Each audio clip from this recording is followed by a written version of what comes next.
Je passe à travers le secteur des confiseries bonbons. An 0. Aux noces de Cana, Jésus change l'eau en vin, plaque d'ivoire, Palerme, Sicile, 450-460. 1001. Le jour de l'épiphanie, vive le roi. Dans une famille de paysans, on fait la fête, on danse, on discute, on déguste la galette dans laquelle est cachée la fève. Doré et rond, le gâteau représente le soleil et la lumière qui revient avec l'allongement des jours. David Tinners, 740. L'Armagnac, une larme divine. On raconte que l'Armagnac doit sa célébrité aux pèlerins dans Saint-Jacques, qui ne manquaient pas d'y goûter lors de leur passage à Condom, son premier port d'expédition. Les Jacquais se chargèrent par la suite de faire connaître l'Armagnac à travers toute l'Europe.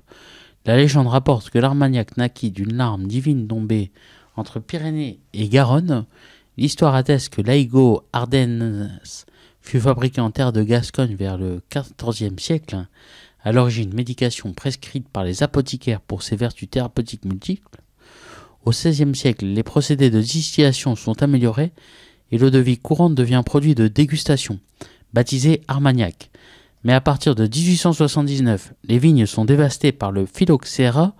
Quelques propriétaires aisés parviennent à ressusciter le vignoble. En 1909, l'Armagnac reçoit l'appellation d'origine contrôlée délimitée sur 3 zones, le bas Armagnac, la Ténarèse et le haut Armagnac. L'Armagnac résulte de la distillation du vin blanc, issu des cépages Uni, Blanco et Bacco, de la Folle blanche et du Colombard. La distillation de l'Armagnac se fait entre le 1er novembre et le 30 mars sans repas, c'est-à-dire en une seule fois, contrairement au cognac. À sa sortie de l'alambic, l'alcool qui tire entre 52 et 72% de volume est longé dans d'énormes fûts de chêne à l'abri des chais vastes et frais. Il est ramené à 40-48% d'alcool par volume par évaporation. C'est la part des anges. L'Armagnac atteint la force de l'âge entre 10 et 40 ans et le déclin au-delà. Des années durant, le maître de chai veille sur son œuvre, sondant sa couleur, son bouquet, sa saveur. Face à la baisse de la consommation, les vignes diminuent au profit des champs de maïs. Néanmoins, les traditions se perpétuent. Villes et villages célèbrent en novembre la flamme de l'Armagnac, qui marque le début de la distillation. Il en est ainsi à Auze, Nogaro et Mancier, où les festivités sont largement arrosées de flocs, vins de liqueur résultant du mariage du mou, de raisin frais et de l'Armagnac. Auze accueille durant la semaine de l'Ascension la foire nationale des eaux-de-vie d'Armagnac. L'art de la tonnellerie. Dégustation d'Armagnac. La tonnellerie que nous avons héritée des Celtes aurait 20 siècles d'existence. La confrérie des tonneliers, auparavant charpentiers de tonneaux, née au XIIIe siècle, le bois perméable à l'air, contrairement à la terre cuite des récipients antérieurs, favorise un vieillissement progressif du vin. L'élaboration du tonneau ou foudre suit les règles traditionnelles d'autrefois. Quelques 80 planches ou douelles vieilles de 6 à 10 ans sont assemblées pour fabriquer un foudre de 50 à 300 hectolitres. Châtaignier, hêtre ou saule, diverses essences peuvent être utilisées, mais le chêne reste le meilleur matériau. Le montage des cercles métalliques s'effectue dans le sens des aiguilles d'une montre, puis chacun d'entre eux est riveté au foudre. L'artisan s'introduit à l'intérieur du tonneau géant afin de resserrer les douelles, aidé d'un guide qui de l'extérieur frappe à coups de maillet la planche sur laquelle il faut intervenir. Puis le foudre est couché au sol avec précaution afin d'arrimer les deux fonds du tonneau dont le plus grand atteint 3,40 mètres de diamètre. Livré en pièces détachées, le foudre est poncé et passé à l'huile de lin avant utilisation. Limousin, la terre de tous les saints. De Saint-Martial à Saint-Léopard en passant par Saint-Éloi, Saint-Junien ou beaucoup d'autres, le Limousin est le pays des saints, saint patron, guérisseur ou protecteur. En l'an 994 sévit une véritable peste de feu, appelée le mal des ardents, qui sème la terreur. Les évêques décident alors d'exposer les reliques de Saint Martial, et peu de temps après, le mal disparaît comme par miracle. Depuis, phénomène unique en France, des ostensions ou expositions de reliques de saints ont lieu tous les 7 ans. De mars à juillet, on célèbre dans une quinzaine de villes du Limousin la fin du mal des ardents. De pittoresques processions se déroulent à travers les rues des villages et le chemin de campagne limousin avec fanfare tambours, bannières et insignes de confrérie. Le prochain rendez-vous est en 2009. Le pays Limousin est par ailleurs émaillé de bonnes fontaines, dont l'eau est reconnue pour ses vertus thérapeutiques, parfois même miraculeuses. Chaque fontaine a ses vertus propres, l'une contre les morsures de serpents, l'autre contre le rachitisme, la troisième contre la stérilité, ou encore contre les affections de la peau, la maladie des moutons, etc. Aujourd'hui encore, on fait appel à une recommandeuse qui tire les seins pour indiquer la fontaine propice et le rituel à suivre. Tourner autour de la fontaine, faire des ablutions, boire de l'eau, etc. Puis le malade laisse un objet en guise d'ex-voto, vêtements, rubans, cheveux, qui ont donné le surnom de fontaine à chiffon. De nombreuses fontaines sont l'occasion d'une fête votive annuelle. 1200. Les vendanges. Illustration du mois de septembre, sculpture de Benedetto Antelami, baptistère de Parme, fin du XIIe siècle. 1500. Après avoir vidé son bol en argile plein de soupe, un bambin lèche sa cuillère en bois. Détail de la famille de Sainte-Anne sur un retable polychrome, Finlande 1500. Vendeuse de fruits et légumes, une jeune femme vend les produits de son jardin devant sa maison. Le peintre idéalise peut-être un peu la vie rurale par l'abondance qu'il suggère, mais il est certain que l'agriculture hollandaise est prospère depuis le Moyen-Âge. 1565, J. Buckelaar. Musée des Beaux-Arts, Valenciennes. Peter Hartsen, vers 1600. Scène de marché, panneau de chêne parqueté. 1880. Alphonse Deriaz Ier, Les Bouchers, Morges, Suisse, 1876. Tirage argentique sur papier, lithochrome classique. Notre image, prise dans le village des bords du Léman, dans le canton de Vaud, est l'œuvre du fondateur de cette dynastie de photographes ayant élu domicile à Balme en Suisse. Très jeune, Alphonse parcourt l'Angleterre, l'Australie puis les États-Unis afin d'étudier la technique. De retour en France, il travaille avec Abel Nips de Saint-Victor, 1805-1870, cousin de Nicéphore, à l'élaboration de nouvelles techniques, avant d'ouvrir un atelier à Morges où il réalise portraits et autres images de cérémonie. Ses fils, petits-fils et arrière-petits-fils marcheront sur ses traces comme photographes, mais aussi comme éditeurs de cartes postales, autant des clichés d'une dynastie pas ordinaire. 1900. Le marché aux fleurs, gouache sur papier, Eugène Galien Lajoux, 1854-1941. Chocolat Meunier, F. Bouissier, Chocolat Meunier. 1915. L'article introuvable. On ne trouve plus rien. La vie devient impossible. Ainsi se lamentent certaines personnes chagrines qui élèvent à la hauteur d'une catastrophe la contrariété qu'elles ont éprouvée parce qu'on ne leur a pas livré sur l'heure telle marque, telle qualité, telle nuance ou telle dimension de tel objet, et qu'ainsi la guerre a changé un peu de leur habitude. La réalité est heureusement loin de répondre à ces lamentations. Certes, la belle flanelle de Reims se fait rare, le zinc qui a augmenté de 300% trouve un plus utile emploi dans la galvanisation des fils de fer barbelés que dans la confection de lessiveuses, mais les cotonnades, les toiles et les articles de ménage n'ont pas pour cela disparu, loin de là. Ce que le Nord ne nous fournit plus, nos négociants ont été le chercher en Angleterre et en Italie. Les articles d'utilité courante n'ont cependant augmenté que de 20% environ. Quant aux rares articles de fantaisie ou de bonneterie que l'Allemagne exportait chez nous, ils ont été avantageusement remplacés par les articles français. Seuls les fameux bas à jour, dits bas de mousseline, que les industriels de Troyes ont toujours refusé de fabriquer, n'ont pas été remplacés et il n'y a pas lieu de le regretter. La crise du camembert. La crise du camembert prend des proportions inquiétantes. Hier encore, elle a provoqué une véritable petite émeute. La cause en est simple. Des marchands viennent à Paris et achètent à n'importe quel prix le plus de fromage possible. Ils les revendent à des mercantis qui vont en arrière du front les vendre très cher à nos soldats. Dans ces conditions, les débitants de Paris qui doivent eux se contenter d'un petit bénéfice ne peuvent plus en acheter et n'ont pu s'empêcher de manifester, souvent violemment, leur mécontentement face aux accapareurs. Aussi, pour remédier à cette situation dont pâtit la population parisienne, mais aussi nos soldats victimes d'une exploitation éhontée, le commissaire spécial des Halles a proposé de taxer les denrées alimentaires vendues aux troupes dans la zone des armées. Sachant qu'ils écouleront leurs marchandises à un prix déterminé, les mercantis seront empêchés de venir provoquer aux Halles ces hausses exagérées, dont les camemberts ont fourni l'exemple le plus typique. Cette mesure devrait être prise incessamment. 1919. Gustave von de Vostin, La table des enfants, 1919. 1921. La prohibition de l'alcool aux États-Unis. Les bootleggers ou trafiquants d'alcool vus par Ben Chan. Cette loi de prohibition a créé un vocabulaire très riche et très compliqué. On parle de hooch, c'est quelque chose à boire. Un contrebandier s'appelle un bootlegger et pour correspondre avec ses clients, il emploie un langage aussi sibyllin que celui des précieuses du XVIIe siècle ou des agents du contre-espionnage. Pour cacher l'alcool et le vin, il y a des cases spécialement construites avec des systèmes de serrure plus compliqués que ceux des coffres-forts dans lesquels on garde les bijoux de famille, car on vole les vieux vins comme on volait jadis des colliers de perles.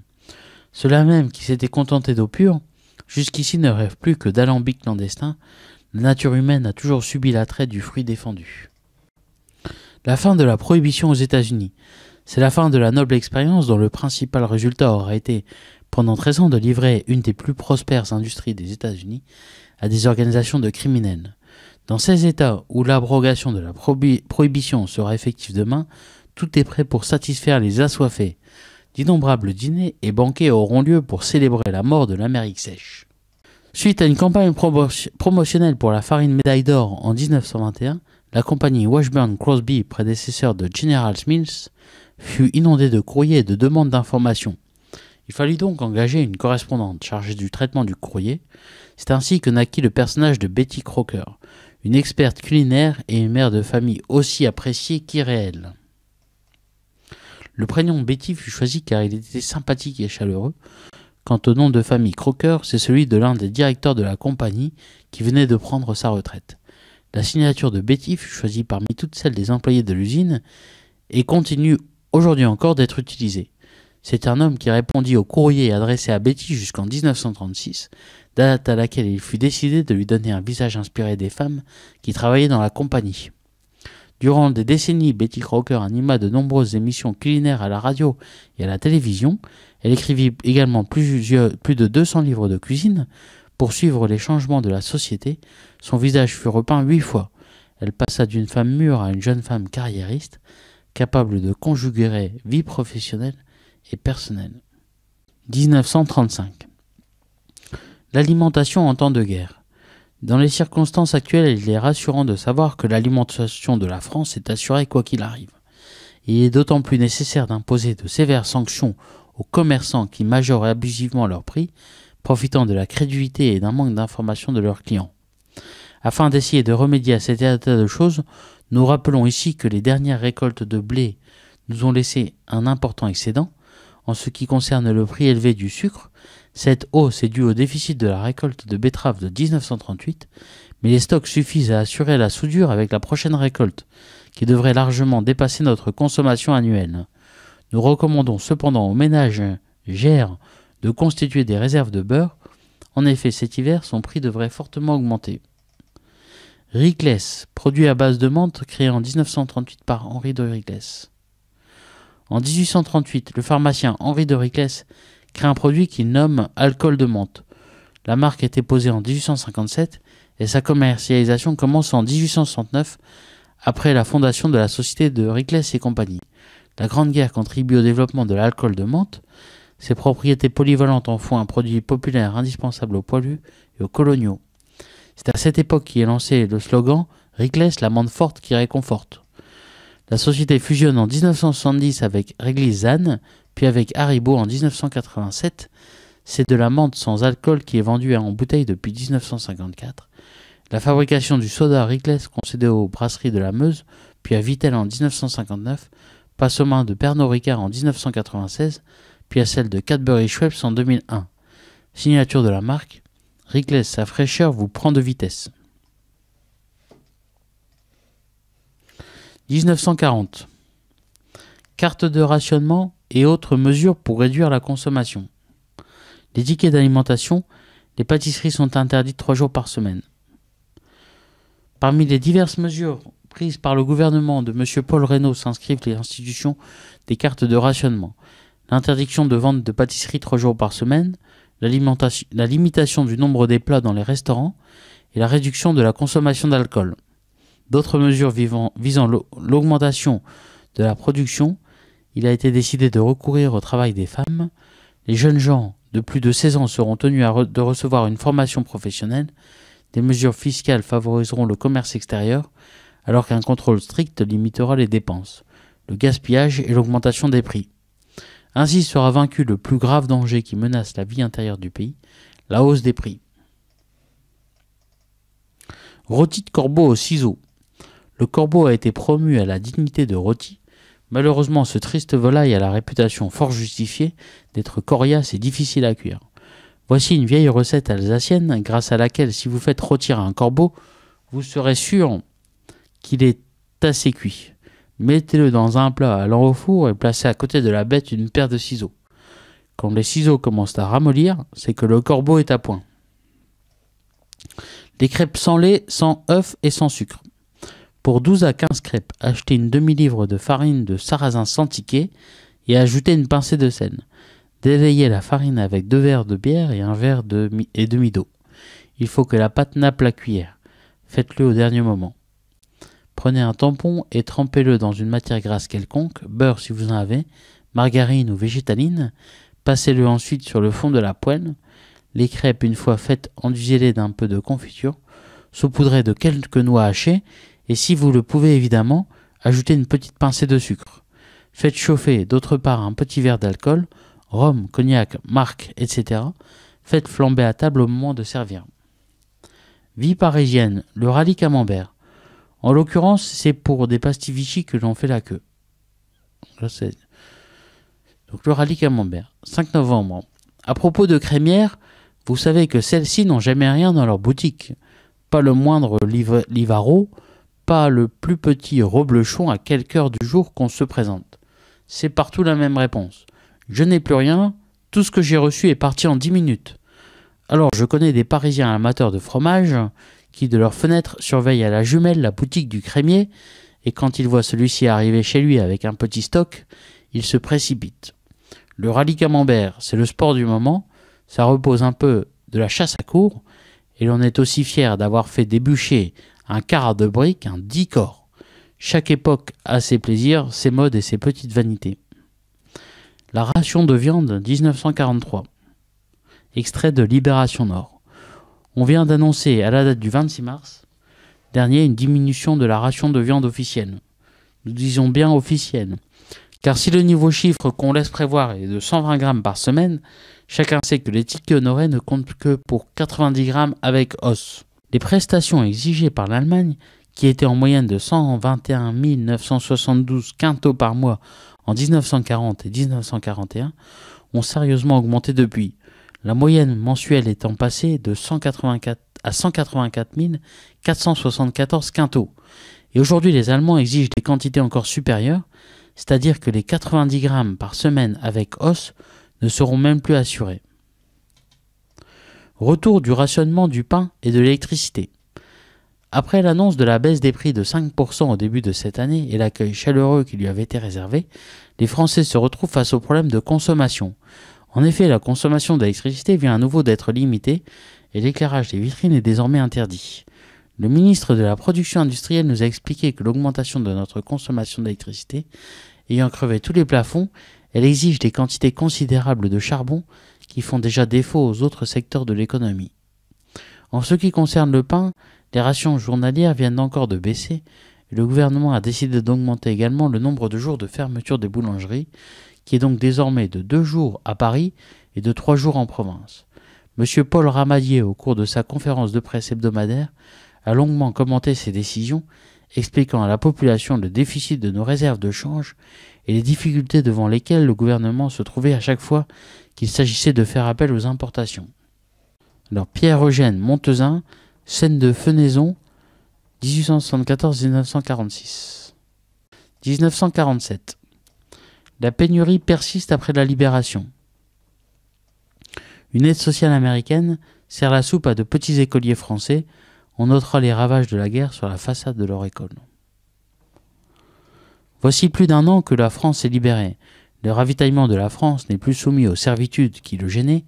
Le temps où les troupes allemandes opéraient sur nos ressources alimentaires des prélèvements massifs n'est aujourd'hui qu'un souvenir pénible. Logiquement, il faudrait que les besoins des populations civiles fussent moins malaisés à satisfaire. Or, que se passe-t-il?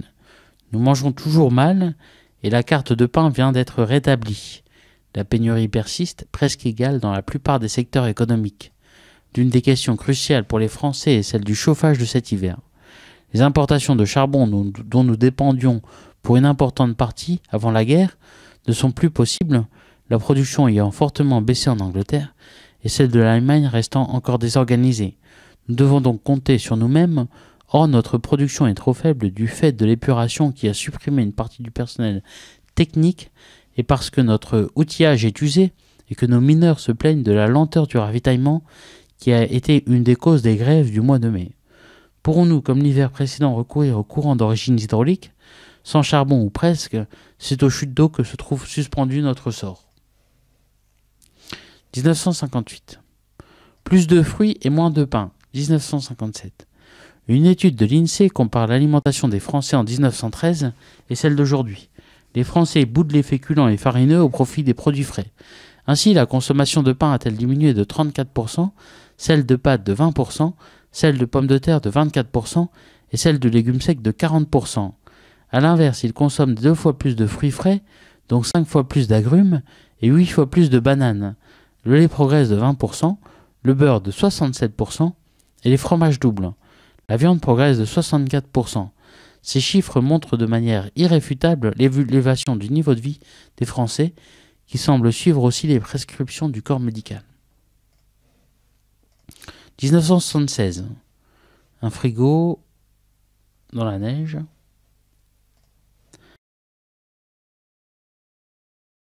1980.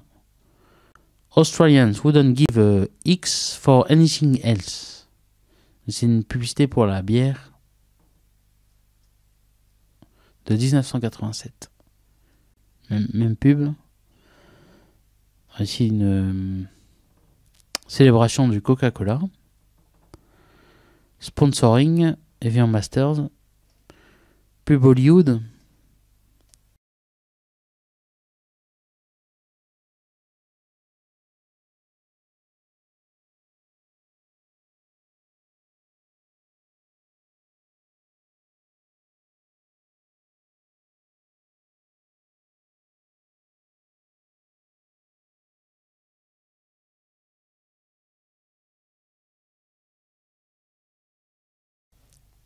Les valeurs de marque Hollywood Chewing Gum se structurent autour de 6 axes fondamentaux. L'universalité. Hollywood apparaît comme la référence sur le marché du chewing-gum. La fraîcheur, symbolisée par la présence de l'eau dans tous les spots. La jeunesse. Hollywood apparaît comme une marque symbole de la jeunesse et plus encore d'un style de vie propre à la jeunesse. Le plaisir, la joie de vivre. Hollywood Chewing Gum apparaît comme un moyen qui aide à contribuer à se sentir bien. L'échange, la générosité. Hollywood Chewing Gum apparaît toujours comme l'élément unificateur d'un groupe. Le bonheur, l'évasion. Le message de Hollywood est une invention à profiter de la vie. Publicité pour le whisky Jack Daniels. Nos tonneaux sont si prisés qu'ils font parfois une seconde carrière. Nos barriques de chêne à l'ancienne ne servent qu'une seule fois au vieillissement de Jack Daniels. Après cela, nos employés en font ce qu'ils veulent et ils ont de l'imagination.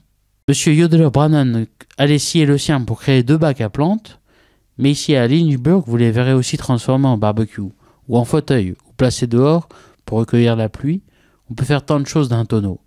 Ceci dit, nous pensons qu'il suffit d'une gorgée de Jack Daniels pour savoir ce qu'on en fait de mieux. 1995. Gatorade. To Mike and to those who dream to be like Mike.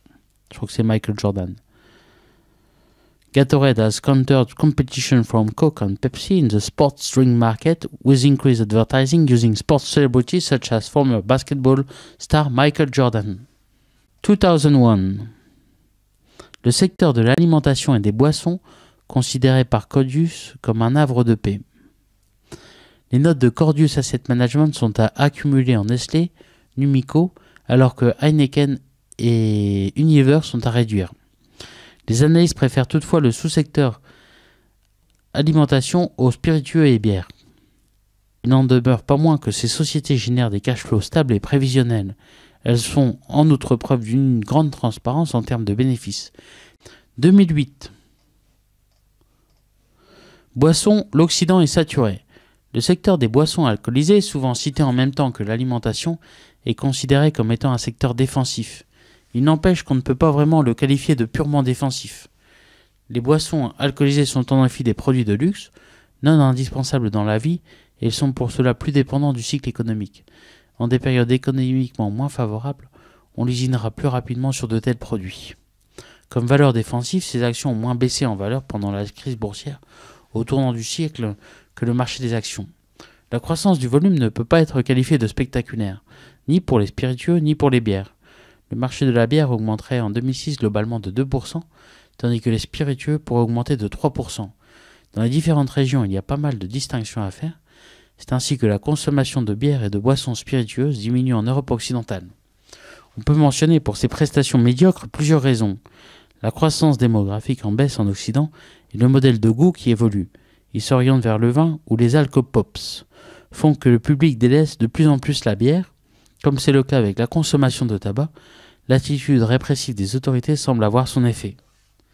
Par ailleurs, de nombreux producteurs montrent du doigt la disparition de la sortie en groupe. Enfin, la recherche d'un style de vie plus sain dans les pays développés fait qu'on boit moins. Heureusement, le secteur ne reste pas inactif. Conclusion. Le secteur des boissons alcoolisées nous semble moins risqué que la plupart des investissements en actions. Nous pensons néanmoins que le potentiel de hausse du cours est limité. 2010. Dietrich Mateschitz, né en 1944. Donc c'est Red Bull. Son plan marketing, speed, fun et glamour. Les leçons de son succès. Répandre une rumeur sur son produit peut constituer une excellente pub. Pour lancer un produit, l'intuition sert autant que les études marketing.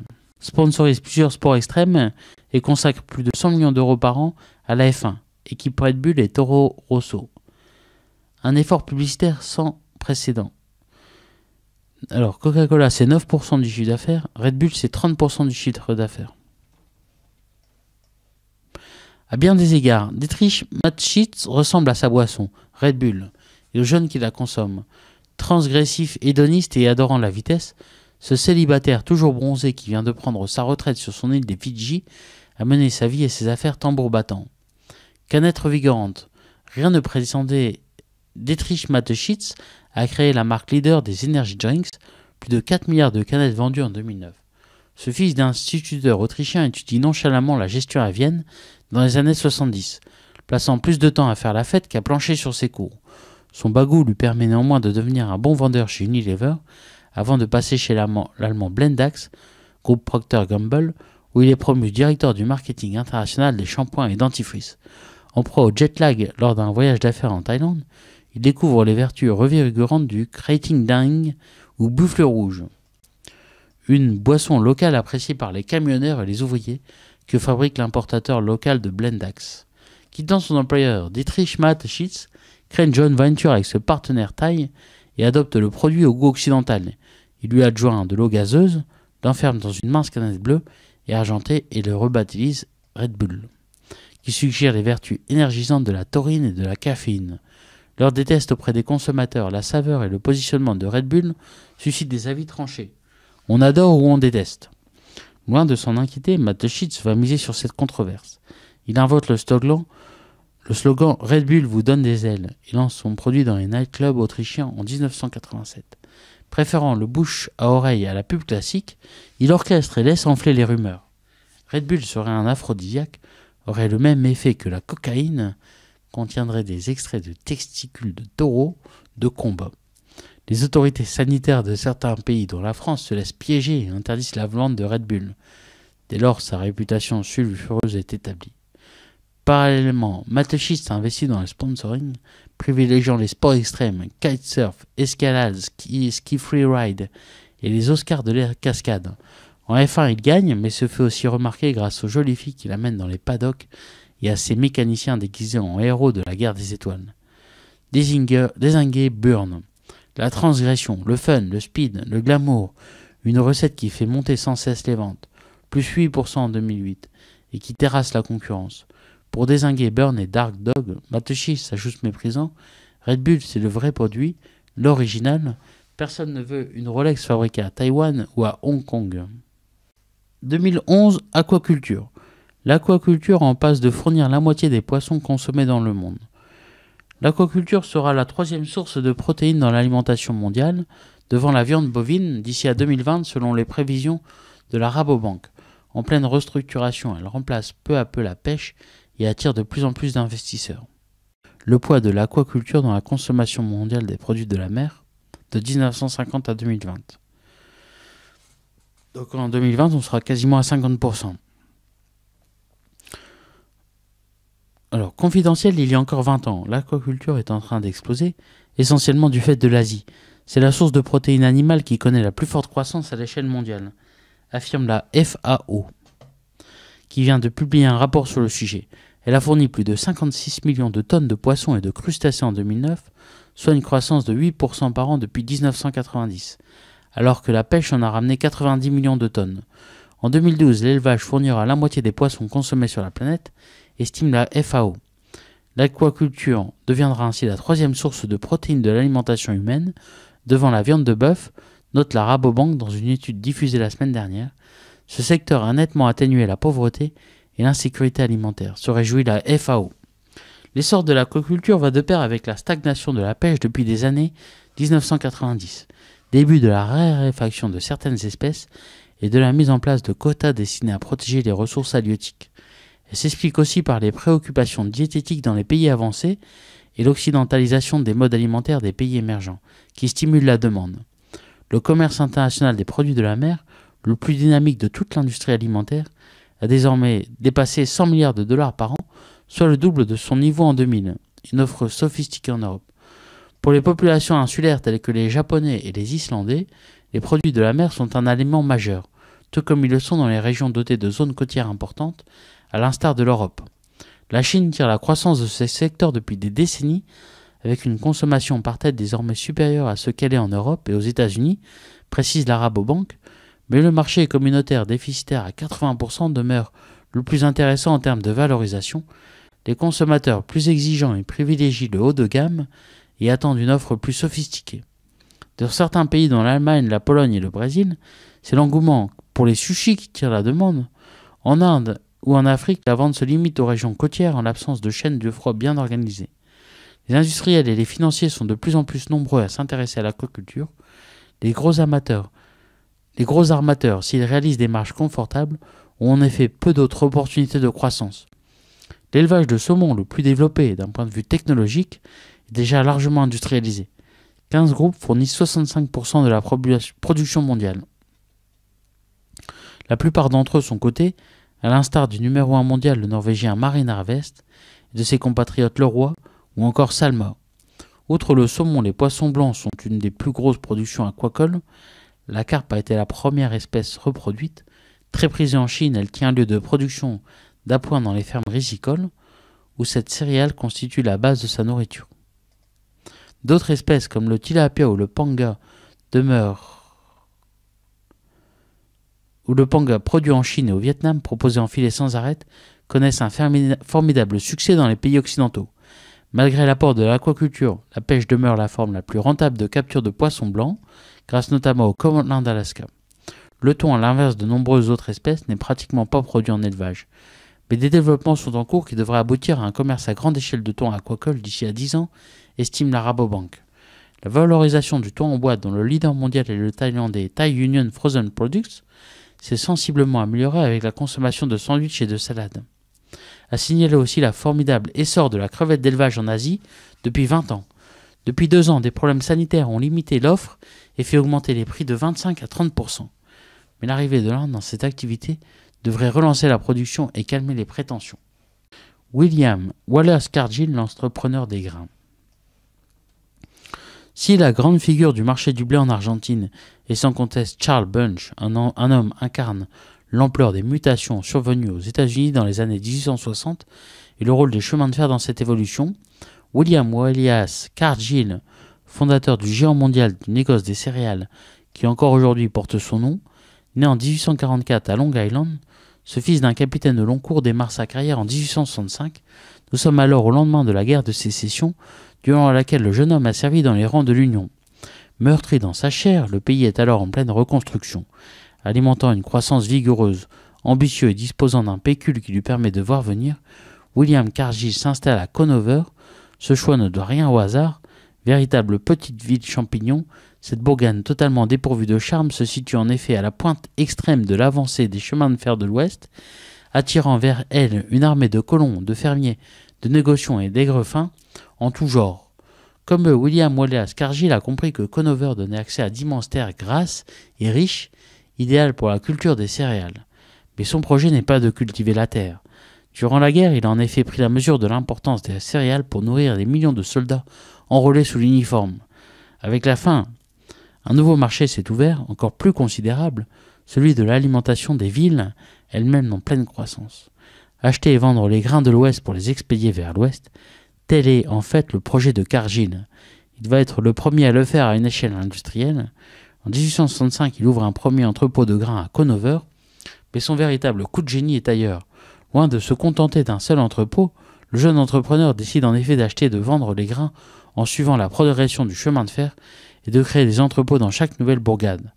Dès la fin des années 1860, Cargill dispose déjà d'entrepôts non seulement dans tout l'Iowa, mais aussi dans le Wisconsin voisin et dans le Dakota du Sud.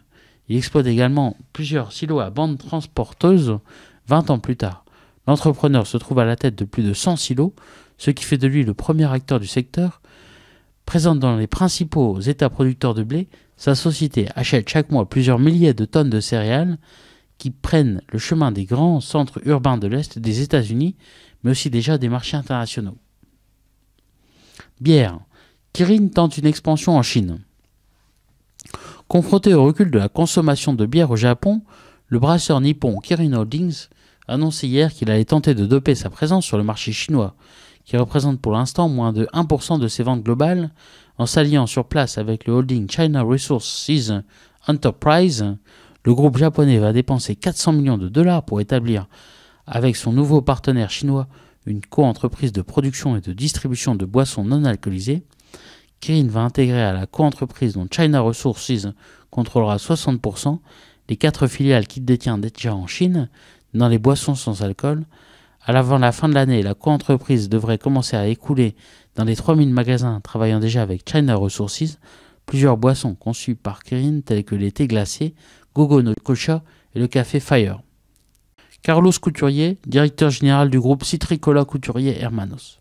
Des citrons verts à l'assaut de l'univers. Cours du citron de 2006 à 2010. Entre deux avions pour New York et Paris, Carlos Couturier aime flâner dans les allées de citronniers qui quadrillent sa propriété de 32 000 hectares dans l'état de Veracruz. J'ai gardé l'amour du terroir transmis par mes aïeux français, lâche cet hyperactif de 49 ans.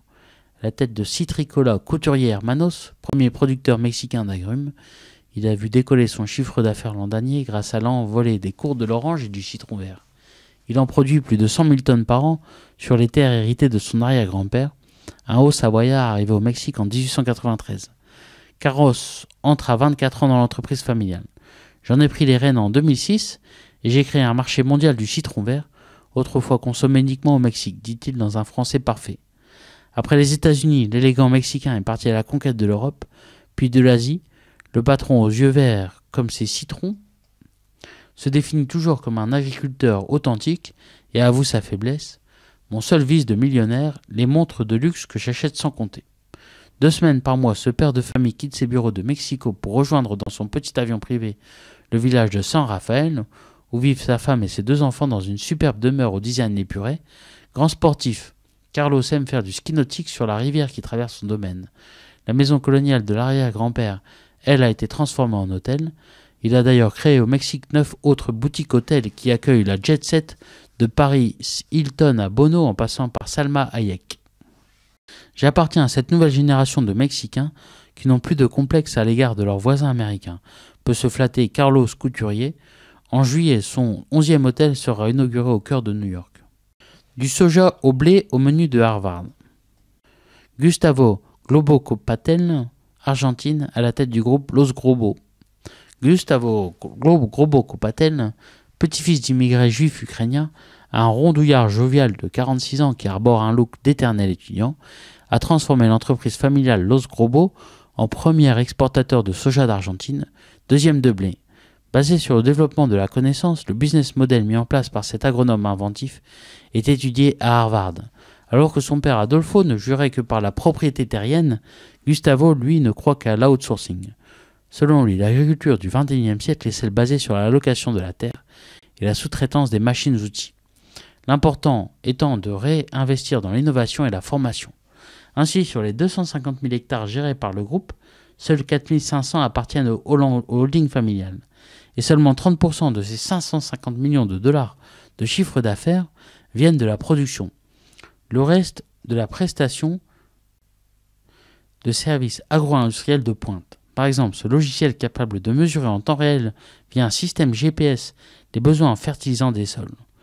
La diversification nous permet de limiter les risques climatiques et politiques, explique Gustavo Grobo Copalatel, qui reste désormais d'étendre son modèle de développement en Afrique. Le Britannique GSK vend les pastilles Valda.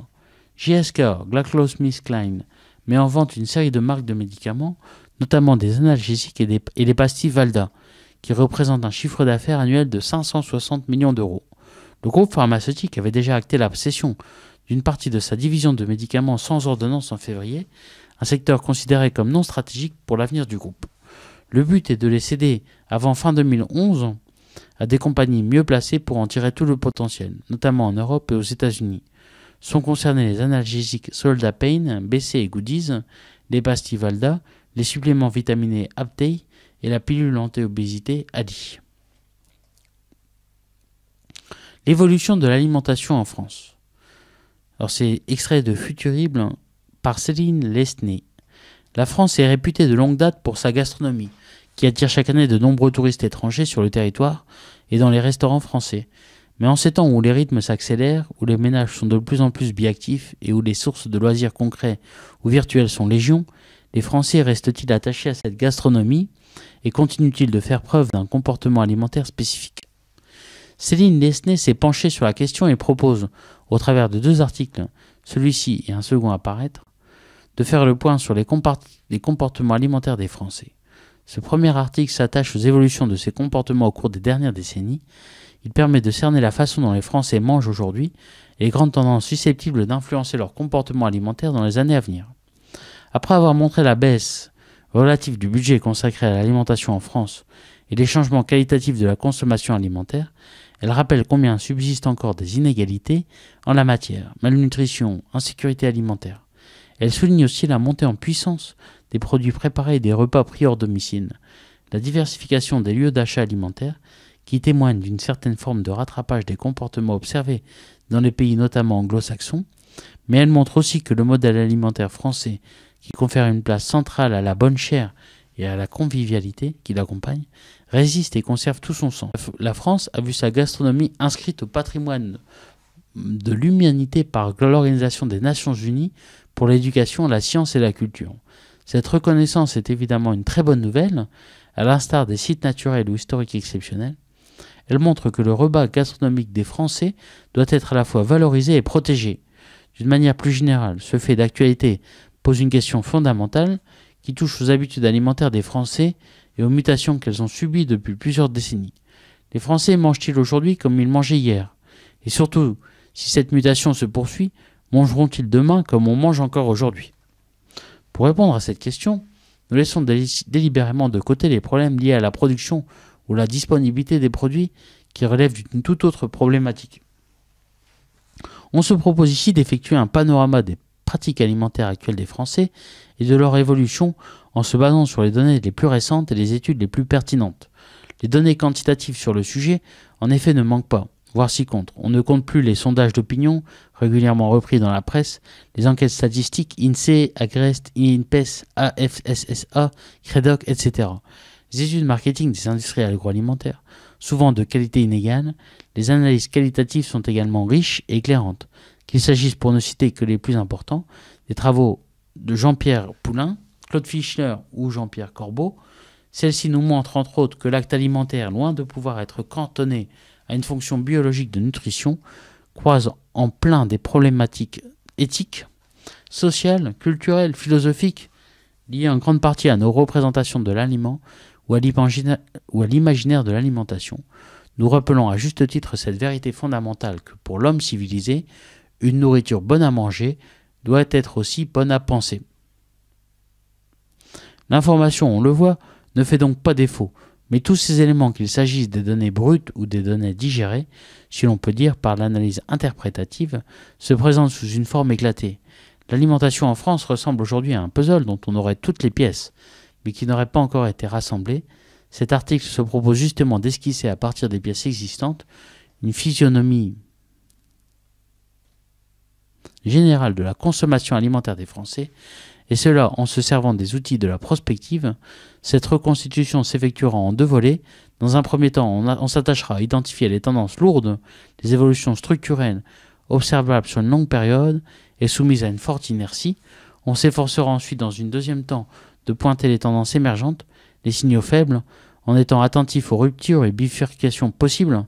Ces tendances lourdes et émergentes seront autant que possible accompagnées d'exemples européens afin de mieux mettre en évidence les spécificités éventuelles de la France. Disons-le d'emblée, cette étude ne vise pas à développer une thèse sur l'alimentation, à faire prévaloir une tendance ni à faire le pari d'un modèle dominant sur un autre. Elle vise au contraire, c'est l'hypothèse que nous avançons, à montrer que nous allons vers un éclatement des modèles, une polyalimentation, comme nous le verrons notamment lors de l'examen des tendances émergentes. Les pratiques les plus opposées, parfois même les plus contradictoires, industrielles, écolabelles, médicales, éthiques, gastronomiques, coexistent, réfractant ainsi une société elle-même de moins en moins homogène, de plus en plus composite. Un budget alimentaire en baisse relative à un panier dont la composition change. Graphique. Part consacrée à l'alimentation dans le budget des ménages français de 1970 à 2009. La première question à se poser est sans doute celle de la place qu'occupe l'alimentation aux yeux des Français, au moins du point de vue économique. La réponse à cette question est ambiguë. D'un côté, les Français dépensent toujours plus pour se nourrir. La dépense alimentaire à domicile par habitant n'a cessé de progresser, passant de 1 500 € par an en 1960 à 2 600 € par an en 2007. Mais de l'autre côté, cette hausse est plus faible que pour les autres postes de consommation. Par conséquent, la part de l'alimentation dans le budget des ménages diminue régulièrement. Elle atteint 14% en 2009. Cette érosion s'explique en partie par le fait que l'alimentation fait de plus en plus l'objet d'arbitrages défavorables au profit des loisirs et des produits issus des technologies de l'information et de la communication. On parle également de phénomène de saturation. Les besoins physiques en nourriture étant naturellement limités, dans ce contexte, la faible croissance des dépenses alimentaires est aujourd'hui essentiellement due à des phénomènes de transfert en faveur de produits de meilleure qualité, plus élaborés et diversifiés. Cependant, en Europe, les Français restent ceux qui dépensent le plus pour leur alimentation, seulement dépassés par les pays à plus haut revenu, comme la Suisse, l'Islande et le Luxembourg. Deuxième question très basique. Les Français mangent-ils la même chose qu'il y a 50 ans ? Force est de constater que la composition du panier moyen de la ménagère a bien changé. Ainsi, entre 1970 et 2008, la consommation moyenne du pain est passée de 80 à 50 kg par personne et par an, et celle de pommes de terre de 95 à 70 kg. Dans le même temps, la consommation de fruits et légumes, partant de 70 kg, a atteint 85 kg, et en viande, le bœuf a régressé au profit du porc et de la volaille, et dans une moindre mesure, des œufs et des poissons.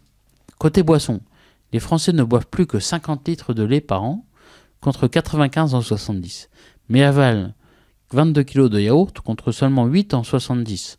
La plus forte progression, tout produit confondu, est celle des eaux minérales et de sources qui a bondi de 40 litres à plus de 150 litres sur cette même période. En revanche, la consommation de vin s'est effondrée de 96 à 22 litres, tandis que celle de vin AOC augmenté de 8 à 22 litres, pour représenter aujourd'hui la moitié de la consommation totale du vin. Le vin ne figure plus systématiquement sur les tables françaises. Un quart des Français seulement en consomment de façon régulière, soit au moins 2 à 3 fois par semaine. En quelques décennies, il est passé du statut de produit de nécessité à celui de produit plaisir, ce qui explique que les Français soient aussi plus exigeants et que 80% d'entre eux recherchent aujourd'hui des vins de meilleure qualité. Donc là, j'ai le graphique sur l'évolution Graphique 2, consommation française de viande de 1960 à 2008.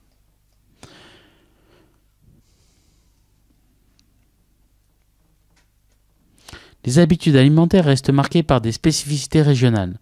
Ainsi, une démarcation nord-sud peut être établie en ce qui concerne les matières grasses. Davantage de beurre et de margarine au nord, l'huile au sud. Le nord consomme plus de pommes de terre, de pâtisseries et de café. Le sud, plus de soupe, de légumes, de thé. Les spécificités est-ouest concernent le niveau de transformation des aliments. L'ouest se caractérise par des consommations plus élevées de produits, pas ou peu transformés, et par une consommation globale plus importante. De la même façon, des différences importantes s'observent entre pays européens. L'étude EPIC, European Prospective Investigation into Cancer and Nutrition, distingue l'alimentation des Grecs et des Italiens, qui se caractérisent par des consommations élevées de fruits et légumes, celle des Néerlandais et Allemands qui consomment beaucoup de pommes de terre et de viande. Comme souvent, les Français se situent dans une position intermédiaire. Avec 88 kg par personne et par an en 2009, ils sont au 8e rang européen pour la consommation de viande, mais au premier en ce qui concerne la viande bovine. 25 kg contre une moyenne européenne de 15 kg. Les Français sont également les premiers consommateurs de beurre en Europe, et le deuxième pour le vin et le fromage. Les inégalités alimentaires subsistent. Au-delà des différences régionales, les différences sociales en matière d'alimentation restent vivaces. Les sociologues, à commencer par Pierre Bourdieu, ont montré comment les habitudes alimentaires, comme d'autres pratiques sociales, constituaient des signes d'appartenance sociale. Malgré l'essor de la consommation de masse et la démocratisation de la plupart des produits alimentaires, les différences sociales persistent. Elles se lisent dans le poids de l'alimentation dans le budget des ménages, dans les produits consommés ou de manière plus récente, dans les circuits de distribution fréquentés. Ainsi, l'alimentation pèse plus lourd dans le budget des ménages les moins aisés, ce qui les rend plus sensibles aux hausses des prix. En effet, la part du budget consacrée à l'alimentation, aliments et boissons non alcoolisés hors restauration des cadres était en 2006 de 12,4%, tandis que celle des ouvriers s'élevait à 16%. Elle atteint 50% pour les ménages les plus pauvres. Par ailleurs, les produits consommés diffèrent selon les groupes sociaux. Les plus aisés consomment davantage de produits transformés ou plus coûteux, produits de la mer, fruits et légumes, tandis que les plus modestes achètent des produits bon marché, œufs, volailles, et consomment des denrées transformées contenant des ingrédients peu coûteux, sucre, céréales, pommes de terre, huile végétale. On passe ainsi des inégalités alimentaires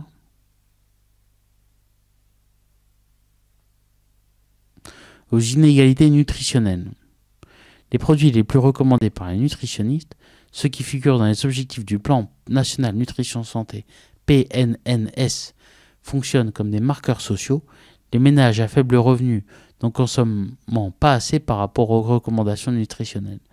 De fait, les chercheurs de l'INRA et de l'INSERM, Institut national de la santé et de la recherche médicale, ont montré qu'à moins de 3,5 € par jour, il était très difficile de construire une alimentation équilibrée, mais le manque de moyens financiers n'est pas la seule explication. Il convient de prendre en compte également des représentations en matière d'alimentation, car si pour les catégories aisées, bien nourrir son enfant revient à lui proposer des produits jugés sains, en revanche pour les catégories modestes, l'important est d'offrir une abondance d'aliments nourrissants. En effet, contrairement à ce que l'on pourrait croire, dans un pays au système de protection sociale aussi développé que la France, la faim n'a pas été éradiquée.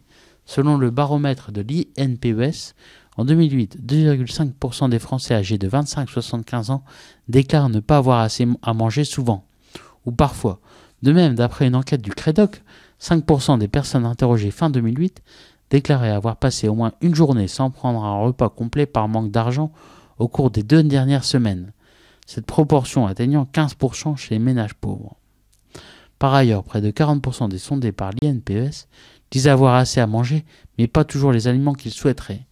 Ils sont dans un état d'insécurité alimentaire, non plus quantitatif mais qualitatif. Il faut rappeler que plus de 2 millions de personnes recourent à l'aide alimentaire de façon passagère ou plus durable et que celle-ci a connu une forte croissance depuis plusieurs années.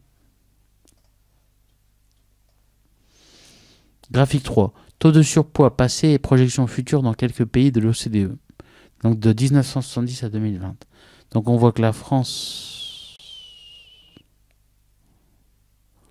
le taux de surpoids en 90 c'était 30% et que ça va être 45% en 2020. Ces inégalités alimentaires ont des effets sur le poids et la santé des personnes. L'obésité concerne ainsi 2 fois plus les ouvriers, 14%, que les cadres, 7%, et cette tendance se renforce. En moyenne, le taux d'obésité en France est parmi les plus bas de l'OCDE, mais il progresse de façon régulière et touche en 2009 14,5% des Français, contre 9% en 1997.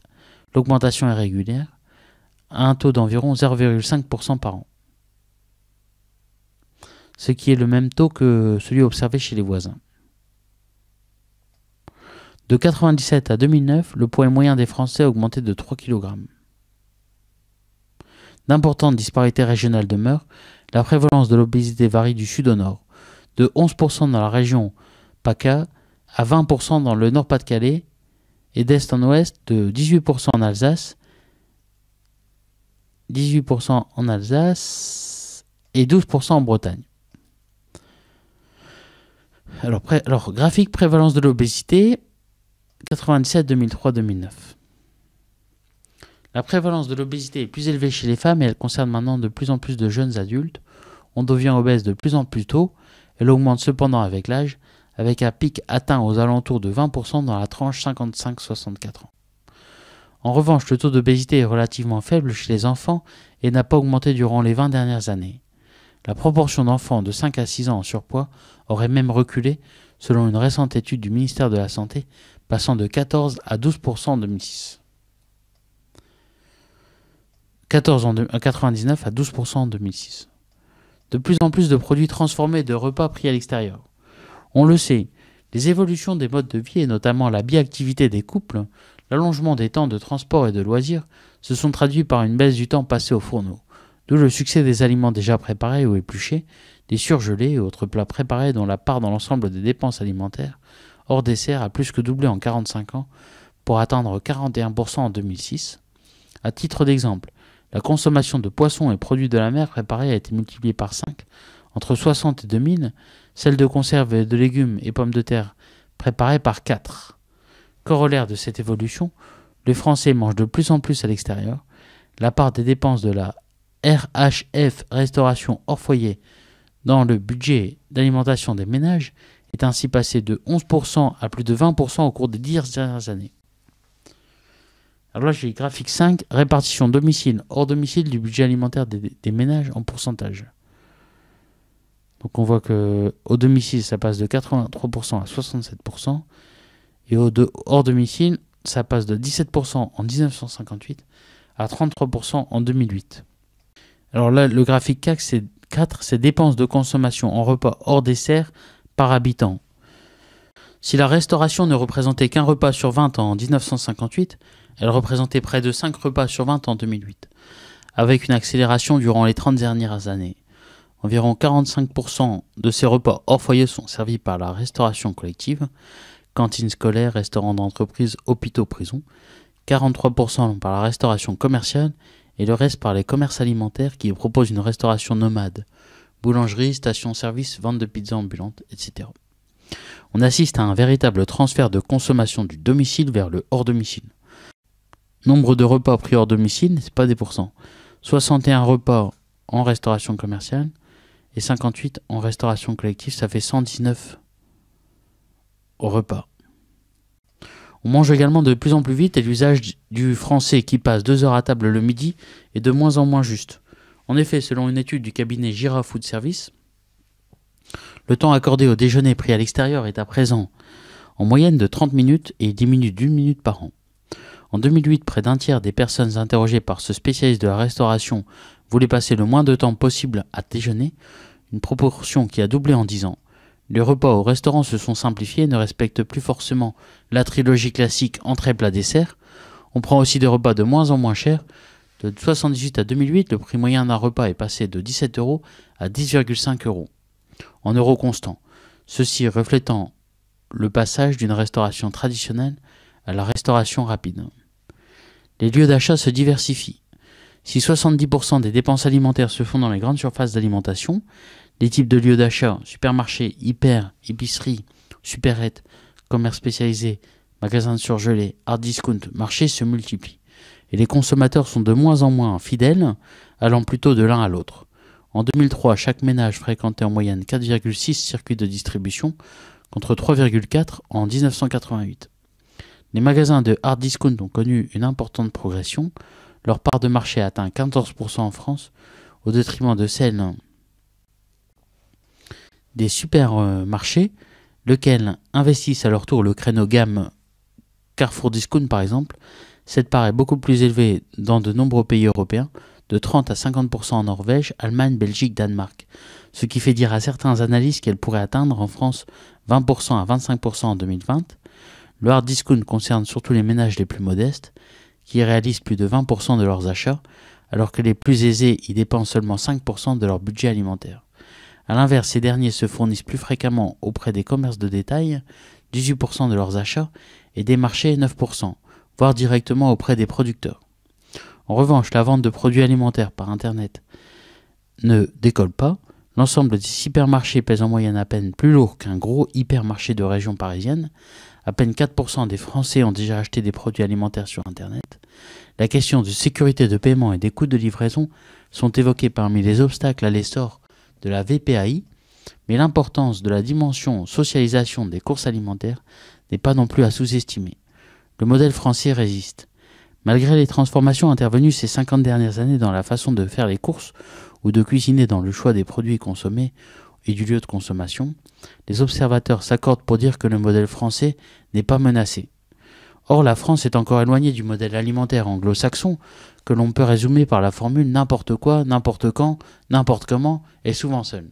De façon très stable depuis 1988, encore 8 ménages sur 10 mangent le même menu au dîner.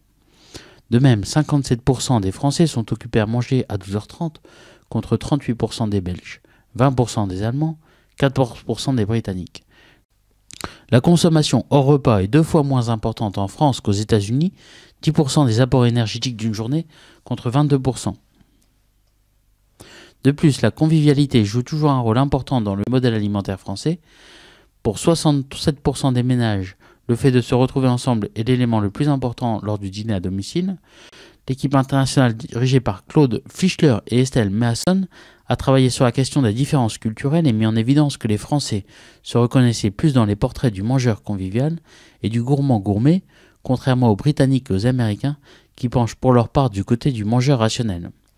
La dimension fonctionnelle de l'alimentation qui caractérise en effet d'autres pays développés ne semble pas avoir d'écho en France, où l'idéal reste celui du repas gastronomique, même au quotidien. Selon le Crédoc, le repas quotidien serait une variante du repas gastronomique adapté aux nécessités du quotidien. La gastronomie n'est pas réservée à une élite. Les Français conçoivent le repas gastronomique en premier lieu comme une culture dont tous les Français sont porteurs, 80%, ensuite seulement comme une affaire de grands chefs, 69%. Ainsi, l'article 1er du projet de loi de modernisation de l'agriculture et de la pêche, voire encadré page suivante, mentionne que la politique de l'alimentation est définie par le gouvernement dans un programme national pour l'alimentation préparée et mis en œuvre par le ministre chargé de l'alimentation.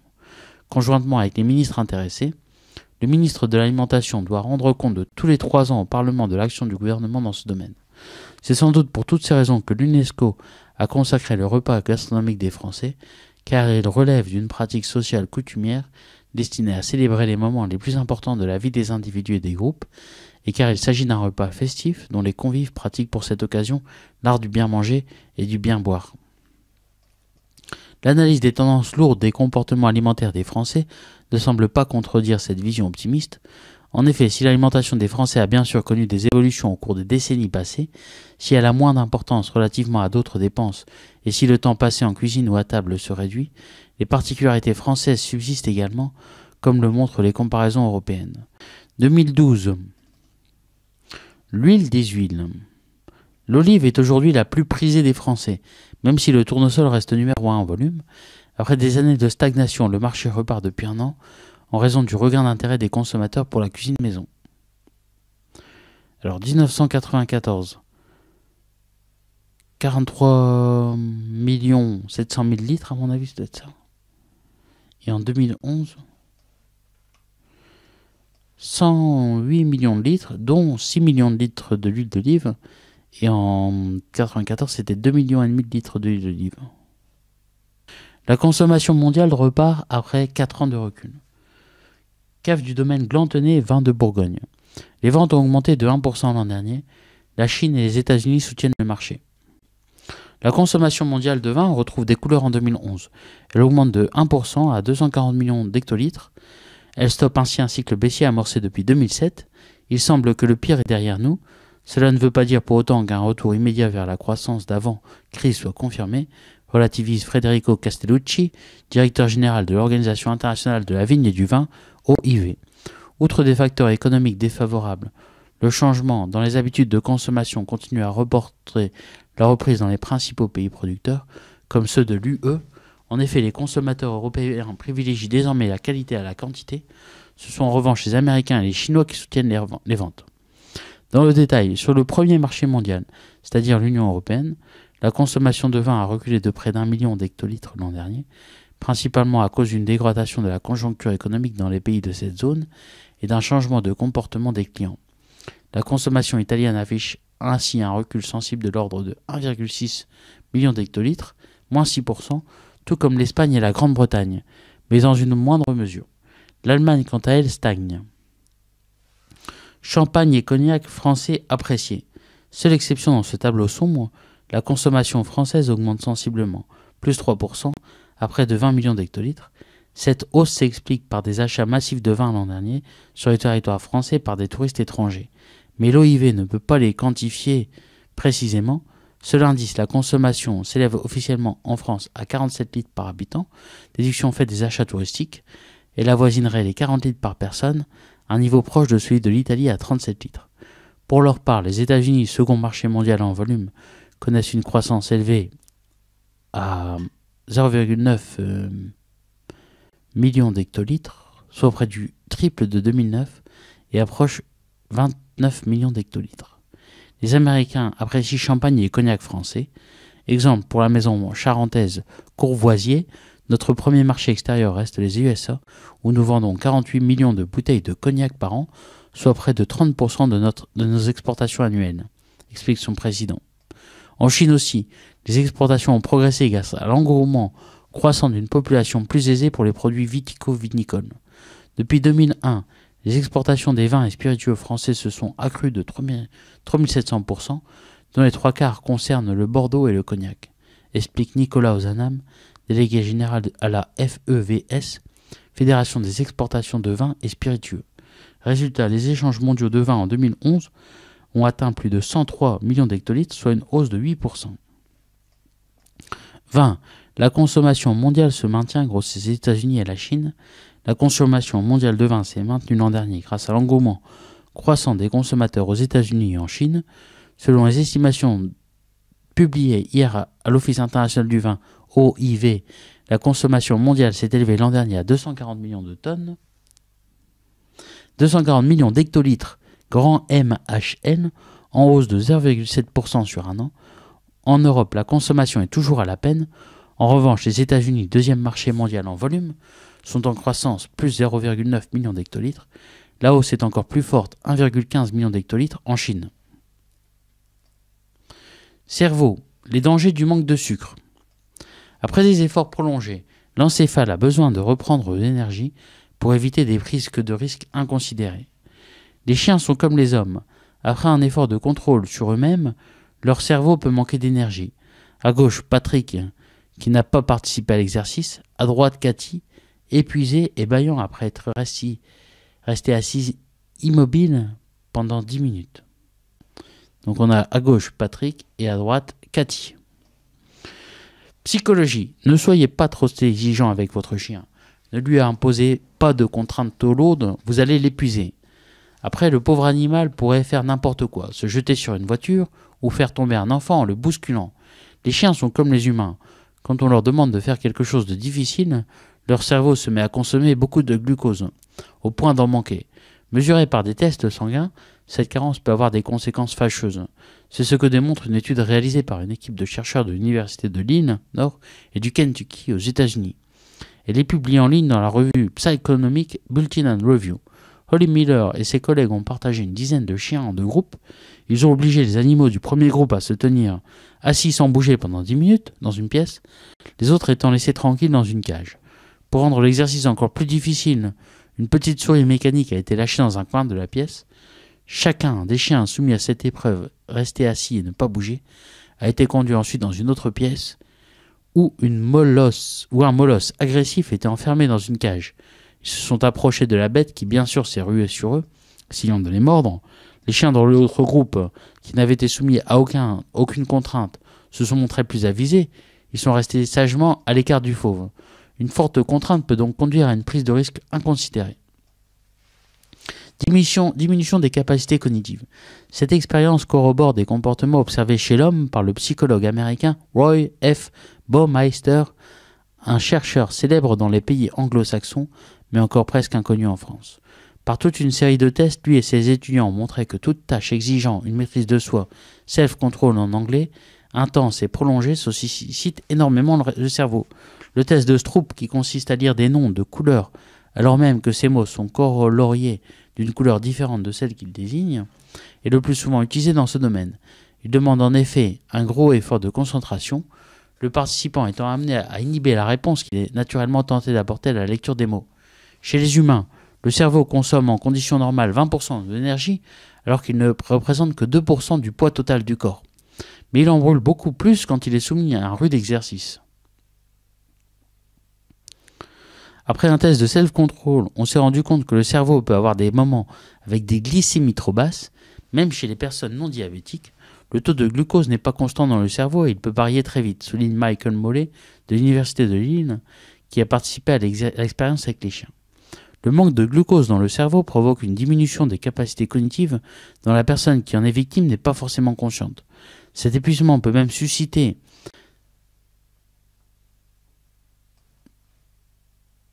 Le manque de glucose dans le cerveau provoque une diminution des capacités cognitives dont la personne qui en est victime n'est pas forcément consciente. Un cerveau en manque de sucre peut même engendrer des comportements violents. Mais là encore, des études récentes ont montré que l'agressivité peut cesser aussitôt après la prise de boissons sucrées.